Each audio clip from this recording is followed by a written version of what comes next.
Welcome to ABN PRR online classes. In our last class we teaching about interference 1.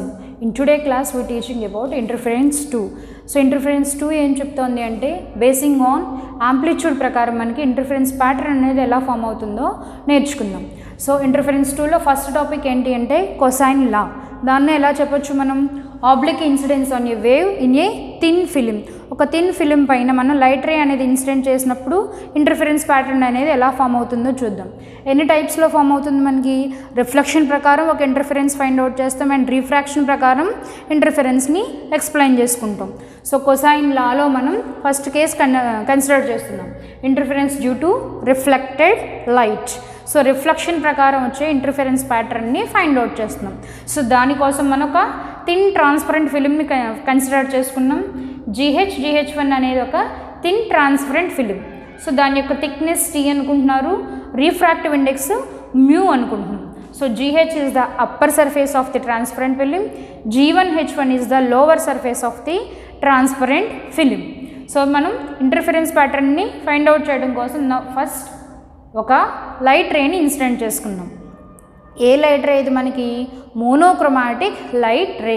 So AB అనేది ఒక monochromatic light ray. ఎప్పుడైతే మనకి upper surface పైన అంటే డెన్సార్ medium పైన incident అయినా అది వెంటనే మనకి రిఫ్లెక్షన్ జరుగుతుంది along the direction of BR, refraction జరుగుతుంది along the direction of BC. Again lower సర్ఫేస్ని ఎప్పుడైతే టచ్ చేసిందో మనకి సో టోటల్ ఇంటర్నల్ రిఫ్లెక్షన్ ప్రకారం మనకి రిఫ్లెక్షన్ జరుగుతోంది CD, మరలా DR1. సో మరలా మనకి టోటల్ ఇంటర్నల్ రిఫ్లెక్షన్స్ ప్రకారం రిఫ్లెక్షన్ జరిగింది, ట్రాన్స్మిషన్ జరిగింది.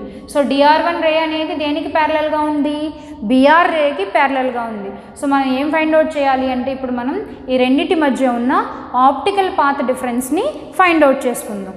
Once again I repeat, AB is the incident ray, BR is reflection ray, BC is transmission ray. మరలా CD is the reflection ray, DR1 is the transmission ray.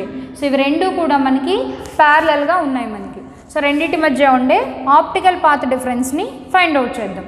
So optical path difference find out చేయడం కోసం మనం BRకి ఒక normal draw చేసుకున్నాం DE అనేది, CDకి ఒక normal draw చేసుకున్నాం BF. So those two are the normals. So మనం ఫైండ్ అవుట్ చేయడం కోసం టూ నార్మల్స్ని డ్రా చేసుకున్నాం. అండ్ ఎప్పుడైతే CD అనేది మరలా రివర్స్ ప్రాపగేట్ అవుతుందో ప్లెయిన్ ఎక్కడ టచ్ చేస్తుంది అంటే P అనే పాయింట్ దగ్గర టచ్ చేస్తుంది మనకి. దట్ మీన్స్ I అనేది యాంగిల్స్ ఇచ్చుకున్నాను చూడండి అన్న, angle ABN incident angle, BDE refraction angles అనేవి కింద ఇచ్చాను మీకు చూడండి. So optical path difference. So path difference అంటే ఏంటి, the product between refractive index and so geometrical path length. అంటే మనకి మొత్తం రే అనేది ఎంత ప్రాపగేట్ అయిందో సో ఆ పాత్లో ఎంత ప్రాపగేట్ అయిందో total length into refractive index. Then delta equal to path travelled by the ray BC plus CD minus path of BE అనే పాత్ ఎక్కడుంది మనకి రేరర్ మీడియంలో ఉంది, BC ప్లస్ CD అనేది డెన్సార్ మీడియంలో ఉంది. So BC plus CD denser మీడియంలో ఉంది, BE అనేది ఎయిర్లో ఉంది. సో ఈ రెండింటి మధ్య డిఫరెన్స్ని మనం ఆప్టికల్ పాత్ డిఫరెన్స్ కింద చెప్తున్నాం. So that is equal to del equal to mu into refractive index into path of BC plus CD minus path of BE. Mu ఎలా ఫైండ్ అవుట్ చేస్తాం, mu is called as refractive index. According to Snell's law mu equal to sin I by sin R. So mu find out చేయాలి అంటే మనకి sin I value కావాలి, sin R value కావాలి. So sin I value find out చేయడం కోసం triangle, ఒక right angle triangle దేన్ని consider చేసుకుంటున్నాం BED. So sin I find out చేయడం కోసం రైట్ యాంగిల్ ట్రయాంగిల్ BEని కన్సిడర్ చేసుకుంటున్నాం మనం. సో సైన్ అంటే మనకి opposite side by hypotenuse. So that is opposite side, యాంగిల్కి ఆపోజిట్గా ఉన్న సైడ్ ఏది మనకి BE, hypotenuse BD. So sin I equal to BE by BD. Again we will find out the sin R. So sin R value find out చేయడం కోసం will consider DBF. DBF అనే ఒక right angle ట్రయాంగిల్ని consider చేసుకుంటున్నాం. So we will consider triangle DBF. So again sine angle opposite side by hypotenuse ante DF by BD. So opposite side by DF by hypotenuse BD. Then mu equal to sin I by sin R, that is equal to BE by BD divided by DF by BD. So BD cancel, mu equal to BE by DF. BE by DF. మనకి ఏ value కావాలి? BE value కావాలి. So BE value కావాలి అంటే BE equal to divide చేస్తుంది ఇటు సైడ్కి వస్తే మల్టిప్లికేషన్.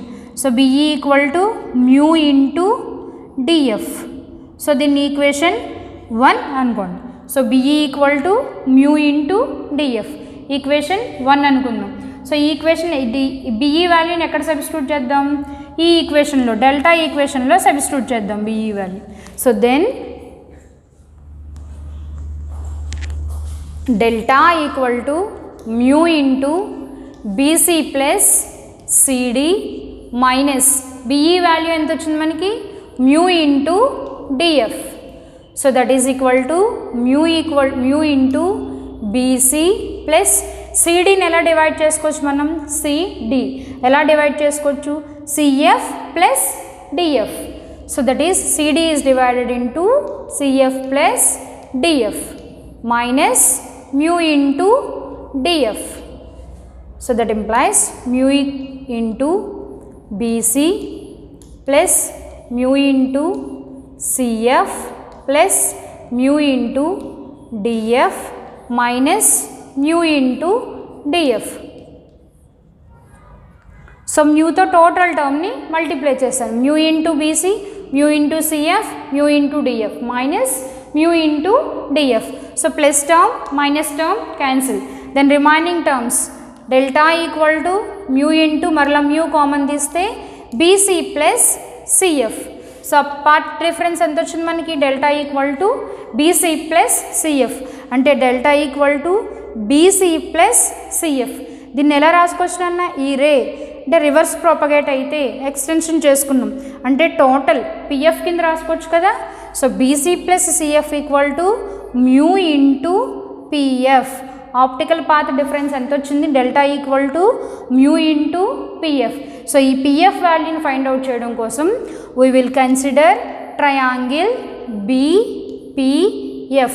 సో PF వాల్యూని కన్సిడర్ చేయడం కోసం మనం రైట్ యాంగిల్ ట్రయాంగిల్ BPFని కన్సిడర్ చేసుకున్నాం. యాంగిల్ ఎక్కడుంది? R. Then cos R equal to, so cos means adjacent side by hypotenuse. So adjacent side ఎంత మనకి? PF by hypotenuse ఎంత? BP. So adjacent side PF by hypotenuse BP.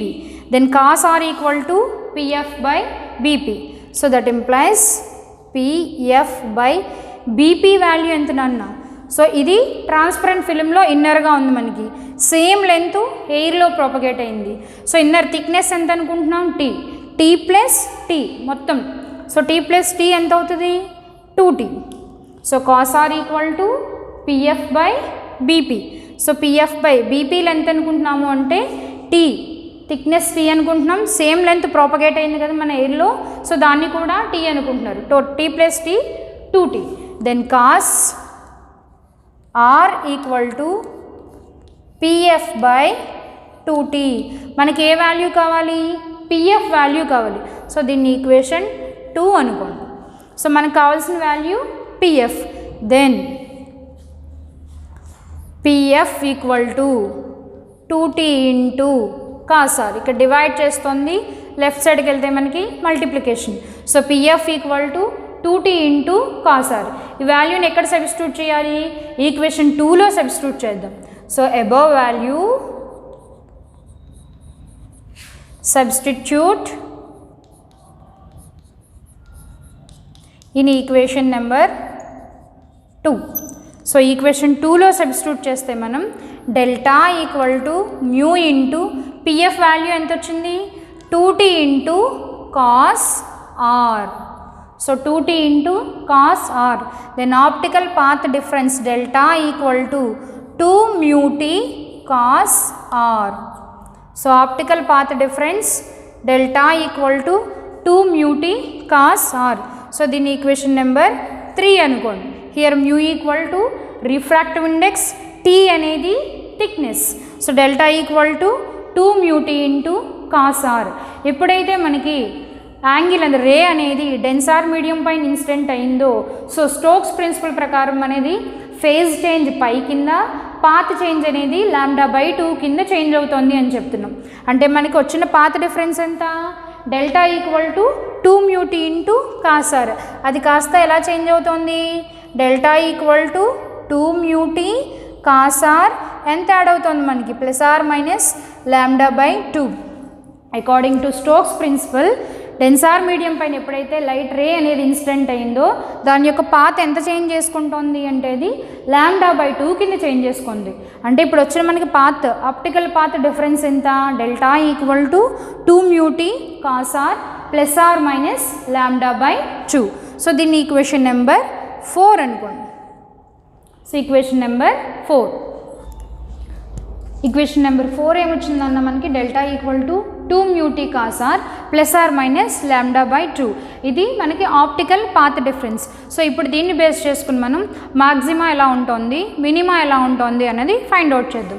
So నార్మల్గా మనకి maxima యొక్క condition ఏంటి, so ఫ్రింజెస్ని maxima యొక్క condition ఏంటి, delta equal to n lambda. So maxima యొక్క path difference delta equal to n lambda. So మనకి ఎంత వచ్చింది, 2 mu t cos r ±λ/2. అంటే 2 ఈక్వేషన్స్ని ఈక్వల్ చేయండి. సో దీని ఈక్వేషన్ నెంబర్ 5 అనుకుంటే, so according to equation numbers 4 and 5. So రెండింటిని అబ్జర్వ్ చేస్తే మనకి n lambda equal to 2 mu t cos r ±λ/2. So that is equal, అంటే that implies 2 mu t cos r equal to λ/2ని ఇటు సైడ్కి తీసుకొచ్చేయండి, n లాంబ్డా ±λ/2. సో 2 టర్మ్స్ నుంచి ఏం కామన్ తీయచ్చు మనం, λ/2 కామన్ తీస్తే that implies 2 mu t cos r. So λ/2 common తీస్తే మనకి ఎంత ఉంటుందన్న, 2n + 1 ±1. So 2 mu t cos r equal to 2 terms నుంచి λ/2 కామన్ తీస్తే, సో n లాంబ్డా నుంచి λ/2 కామన్ తీస్తే మనకి 2n. సబ్జెక్ట్ చేయండి, 2 క్యాన్సిల్ అయ్యి మరలా మనకి మిగిలేది n into lambda, n lambda. So +/- common తీసేసాం కాబట్టి 1. అంటే 2 mu t cos r equal to 2n +/- 1 λ/2. So నార్మల్గా మనకి మాక్సిమా యొక్క condition delta equal to n lambda. ఎంత చేంజ్ అయింది మనకి పాత్ డిఫరెన్స్, ±λ/2 చేంజ్ అయింది. అంటే మనకి మ్యాక్సిమా యొక్క కండిషన్ ఏమైంది, 2 mu t cos r equal to 2n +/- 1 λ/2. అలాగే మనం we will find out the minima యొక్క కండిషన్ని ఫైండ్ అవుట్ చేద్దాం. సో మినిమా యొక్క condition delta equal to, so maximum intensity ఎక్కువ కనిపించాలి అంటే మనకి పాత డిఫరెన్స్ ఎంత, delta equal to n lambda. So minima యొక్క condition delta equal to 2n ±1 λ/2. So again మరలా మనకి ఈక్వేషన్ 4 పాత డిఫరెన్స్ వాల్యూ ఎంత వచ్చింది, 2 mu t cos r ±λ/2. So దీన్ని ఈక్వేషన్ నెంబర్ 6 అనుకుంటే మనకి, so 4 and 6. So according to equation number 4 and 6 2 ఈక్వేషన్స్ని అబ్జర్వ్ చేసుకుంటే మనకి 2 mu t cos r ±λ/2 equal to దేనికి ఈక్వల్ అవుతుంది, 2n +r-1 λ/2. Again right side ఉన్న λ/2ని లెఫ్ట్ సైడ్కి తీసుకొచ్చేయండి, 2 mu t cos r equal to 2n +r-1 λ/2 +r-λ/2.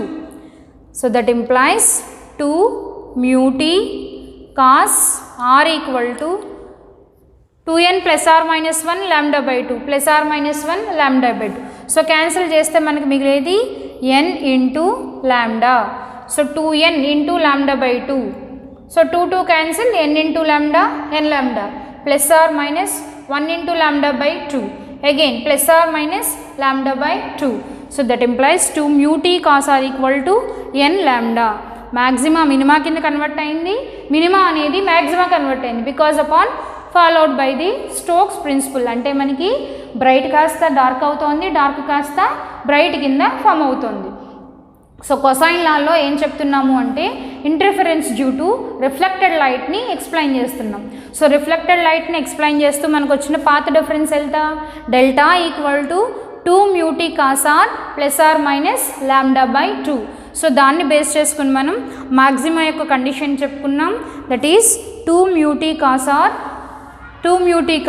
that is 2 mu t cos r equal to 2n plus r minus 1 lambda by 2.